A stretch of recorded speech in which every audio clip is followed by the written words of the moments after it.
மகிமை உண்டாகட்டும். Praise be to the name of the Lord. இந்த நாள் நம் தேசத்துக்கு ஒரு மகிழ்ச்சியான நாள்.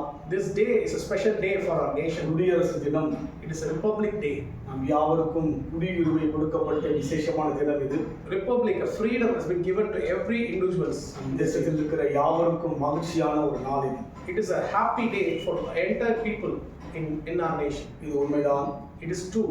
ஆனாலும் கூட even though நம் தேவனை குறித்து இதன் மூலமாக அறிந்து கொள்ள, through this we can able to understand God's glory. நாம் வாழ்கிற தேசத்திலே wherever we are living, நம் தேவன் யார், who our God is, உலகத்தில் வாழ்கிற மக்களுடைய வாழ்க்கையிலே in the people who are living out in this world, தேவன் யார் என்பதை நாம் தெரிந்து கொள்ள, who is God. ஏசாயாவின் புத்தகம் book of Isaiah 66ஆம் அதிகாரம் chapter 66 முதலாம் வசனம் verse 1. கர்த்தர் சொல்கிறது என்னவென்றால், வானம் எனக்கு சிங்காசனம், பூமி எனக்கு பாதபடி. நீங்கள் எனக்கு கட்டும் ஆலயம் எப்படிப்பட்டது, நான் தங்கியிருக்கும் ஸ்தலம் எப்படிப்பட்டது. Thus saith the Lord, the heaven is my throne and earth is my footstool. Where is the house that you built unto me, and where is the place of my rest? ஆண்டவரை குறித்து தெளிவாக சொல்லப்படுகிறது. This verse is saying very clearly about God. வானம் எனக்கு சிங்காசனம், the heaven is my throne, பூமி எனக்கு பாதபடி, and the earth is my footstool. ஆம், இந்த பூமியிலே, yes, in this world நாம் குடியிருக்கிறோம். we have been staying here. குடியிருக்கிற அனைவருக்கும் ஒரு தலைவர் இருக்கிறார்கள். The people who are staying here have a leader for them. நாட்டை ஆளுவதற்காக குடியுரிமைகள் அத்தனை பேரும் அவர்களை தேர்ந்தெடுக்கிறார்கள். The people have the freedom to elect who can rule them. ஒவ்வொரு தேசத்துக்கும் ஒரு உயர்ந்த ஒரு தலைவர் இருக்கிறார். For every individual country they have a leader for them. ஒவ்வொரு தேசத்தையும் அந்த தேசத்தில் இருக்கிற குடிமக்களை ஆளும்படியான ஒரு தலைவனை அவர்கள் நியமிக்கிறார்கள். The people have the freedom to elect the leader who want to rule them. மனிதனோடும் தேவனோடும் நாம் சரி செய்யக்கூடாது. To not compare with God and with man. மனிதன் வேறு, தேவன் வேறு. Man is separate, God is separate. தேவன் யார் என்றால், who God is. வானம் அவருக்கு சிங்காசனம், The Bible says the heaven is his throne, பூமி அவருக்கு பாதபடி. the earth is his footstool. எனக்கு கட்டும் ஆலயம் எப்படிப்பட்டது, The house that you build unto me, நான் தங்கியிருக்கும் ஸ்தலம் எப்படிப்பட்டது. and where is the place of my rest. வானளவிலே ஒரு ஆலயத்தை கட்ட முடியுமா? Who can able to build a temple like heaven? கட்ட முடியாது.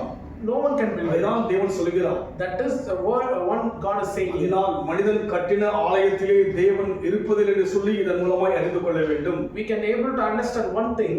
The man created built building is not one the resting place of God. எங்கே இருப்பாராம்? So where he will be, யாரை பார்ப்பாராம்? who he will look at. இரண்டாம் வசனம் அதில் சொல்கிறது, The second verse it says, என்னுடைய கரம் இவையெல்லாம் சிருஷ்டித்ததினால் இவையெல்லாம் உண்டாயின என்று கர்த்தர் சொல்கிறார். ஆனாலும் சிறுமைப்பட்டு ஆவியில் நொறுங்குண்டு என் வசனத்துக்கு நடுங்கிறவனையே நோக்கி பார்ப்பேன். for all those things hath mine hand made, and all those things have been, said the Lord, but to this man will I look, even to him that is poor and of contrite spirit, and I tremble at my word. இந்த உலகத்தில் குடியிருக்கின்ற எல்லா ஜனங்களுக்கும், The people who are living in this entire world, அவர்தான் எல்லாவற்றையும் படைத்ததாக சொல்லப்படுகிறது. this verse is saying God is the one who created this. எல்லாம் அவருடையது.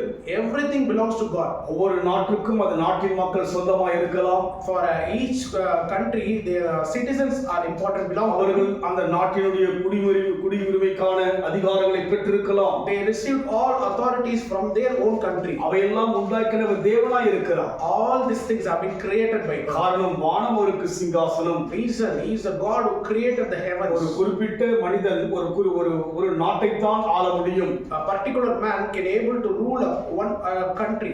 உலகத்தை ஆள முடியாது. He cannot able to control the entire ஆனால் world. தேவனோ வானமே அவருடையதா இருக்கிறது. But God is a controller of everything. He is a maker of heaven. வானம் அவருக்கு சிங்காசனம், The heaven is his throne. பூமி அவருக்கு பாதபடியாய் Earth is his footstool. அதனால் So அவரை ஆலயத்தின் மூலமாக அழைக்க முடியாது. we cannot able to call him by temple. ஆலயத்தில் போய் அவரை பார்க்க முடியாது. Not only going to temple and seeking him. ஆனால் அருமையான ஒரு வார்த்தையை சொல்கிறார். But we can see in this next verse, சிறுமைப்பட்டு ஆவியில் நொறுங்குண்டு என் வசனத்துக்கு நடுங்கிறவனையே நோக்கி பார்ப்பேன். even to him that is poor and of contrite spirit and tremble at thy word will I look, யாரை பார்க்கிறாராம்? Whom God is looking at? சிறுமைப்பட்டவனை பார்க்கிறார். That whom that is poor. மனசாட்சியில் நடுங்குகிறவனை பார்க்கிறார். And the one who is fearing of his heart. வசனத்துக்கு நடுங்குகிறவனை கர்த்தர் பார்க்கிறார். The man who is trembling at God's word. கடவுள் ஒரு மனிதனை பார்க்கும்போது when God look at a man, அதுதான் ஆலயம். that is the temple. அதுதான் தேவனுடைய ஆலயம். That is the temple of God. அதனால் தேவன் என்பவர் So God is. வானவருக்கு சிங்காசனமாக, Heaven is his throne. வானாதி வானம் கொள்ளாதவராய் இருந்த போதிலும் கூட He is greater than all the heavens. சிறுமையானவனை பார்க்கிற, He is looking at one who is poor. இரக்கமுள்ள பிதாவாய் இருக்கிறார். He is a merciful father. தயவுள்ள பிதாவாய் இருக்கிறார். He is a compassionate father. அன்புள்ள பிதாவாய் இருக்கிறார். He is a lovable father. நேசித்தபடினால்தான் Since he loved us, இயேசுவாய் உலகத்துக்கு வந்தார். he came as Jesus into the our world. வந்து பார்த்த அத்தனை பேரும், Whomever he met, அவர் பேசின அத்தனை பேரும் whomever he speaks, சிறுமைப்பட்ட மக்கள் தான். they are very low and poor. அதனால் நம்மை So today, தேவ சமூகத்தில் தாழ்த்துவோம். let us humble in God's presence today. அநேகர் பார்வைக்கு பெருமையை வாழாதபடிக்கு To not be a pride for many people. தாழ்மை உள்ள மக்களாய் வாழ்வோம். Let us live a humble full அந்த life. அனுபவத்தில் போக Let's walk in that நாம் experience. எடுத்து கொடுப்போமா? Surrender today. அன்பின் ஆண்டவரே, Dear Father, வானமோடு சிங்காசனம், heaven is your throne. பூமியுடைய பாதபடியாய் இருக்கிறது. Earth is your footstool.